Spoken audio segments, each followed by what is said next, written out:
The size, color, style functionality in Khaos Control Cloud allows you to quickly and easily create multiple stock records based on variants of a single parent stock item. These variants needn't necessarily be limited to size, color or style. The system will generate stock codes and descriptions based on the variants we set against the parent item. We'll now set up an example to show you how this works. The size, color, style setup screen can be found in the Stock Tools area of the system.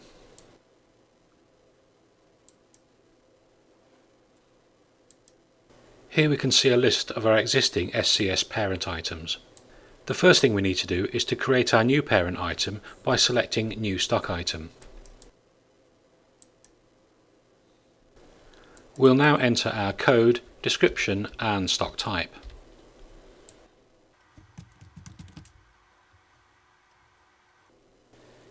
If you wish, you can also enter buy price and sell price here, and they'll be inherited by the variation items. The same applies to other attributes such as supplier. The most important thing is that the parent item must be set as non-stock controlled. We'll now save our stock item. Once our stock item has been saved, we can add it to our SCS list by clicking the plus sign next to the header. We can then locate our newly created stock item. Once selected, the SCS setup screen will be displayed. The first thing to point out on this screen are our templates. These determine how the stock code and descriptions will be displayed based on the variations that we add to our parent item. These are editable, as we'll see later. Next we have our captions, which is where we enter the type of variation that we want to use. We'll go into edit mode and add some suitable captions for our felt pen.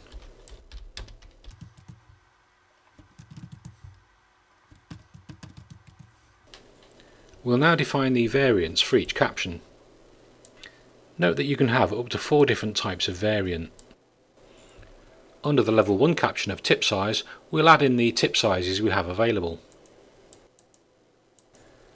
The entry we make in the value column in this dialog will be used as part of the stock description. The entry we make in the SK column will be part of the stock code, so it needs to be shorter but easily identifiable.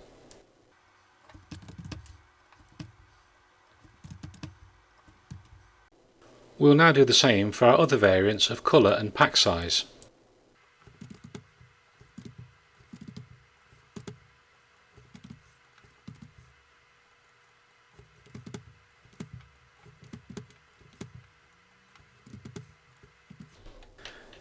We'll now save our settings.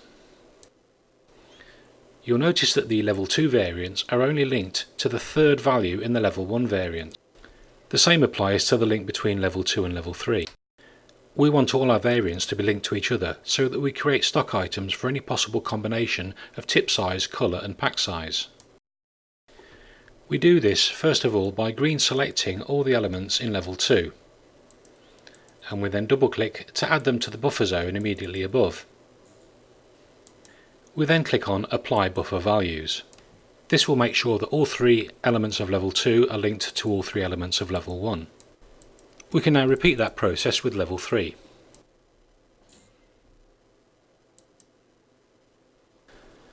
We can now see that every element is now connected to every other element.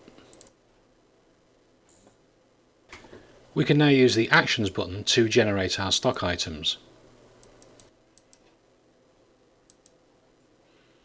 We can now see a preview of all the variant stock items that have been created.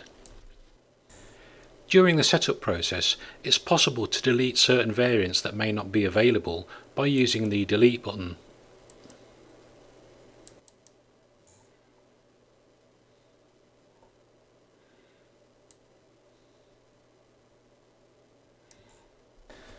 As mentioned earlier, by going into edit mode, it's also possible to edit the description templates. In this instance, I'm going to add the word colour before the colour element rather than the /. By saving, we can then use the Actions menu to update the stock items we've just created.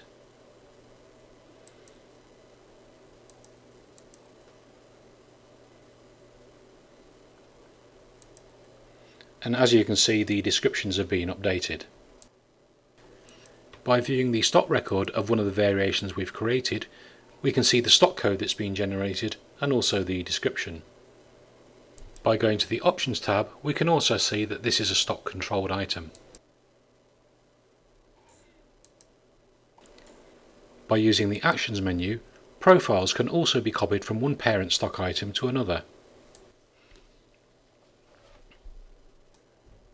Thank you for watching.